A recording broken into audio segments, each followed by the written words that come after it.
అందరికీ నమస్కారం. ఈ రోజు మనం ఆదర్శ పురుషుడైన శ్రీరాముడు గుణాల గురించి మాట్లాడుకోవడం ఎంతో గర్వకారణం. శ్రీరాముడు ధర్మానికి ప్రతీక. తండ్రి మాటను నిలబెట్టేందుకు రాజ్యాన్ని, సుఖసౌకర్యాలను త్యజించిన మహానుభావుడు ఆయన. కష్టాల్లోనూ సత్యాన్ని విడిచిపెట్టని ధైర్యం ఆయనలో కనిపిస్తుంది.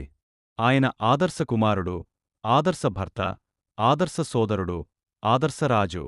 ప్రతి పాత్రలో ఆయన బాధ్యత, సహనం, ప్రేమ స్పష్టంగా దర్శనమిస్తాయి. ప్రజల క్షేమమే రాజధర్మమని నమ్మిన ఆయన పాలనను రామరాజ్యంగా ఇప్పటికీ గుర్తు చేసుకుంటాం. వినయం, క్షమ, కరుణ, న్యాయం వంటి గుణాలు ఆయన జీవితంలో ప్రతి అడుగులో కనిపిస్తాయి. శ్రీరాముని గుణాలను మన జీవితంలో ఆచరించగలిగితే మన కుటుంబాలు, సమాజం, దేశం శాంతి మార్గంలో నడుస్తాయి. అందుకే రాముడు ఒక దేవుడు మాత్రమే కాదు, ఒక జీవన మార్గదర్శి.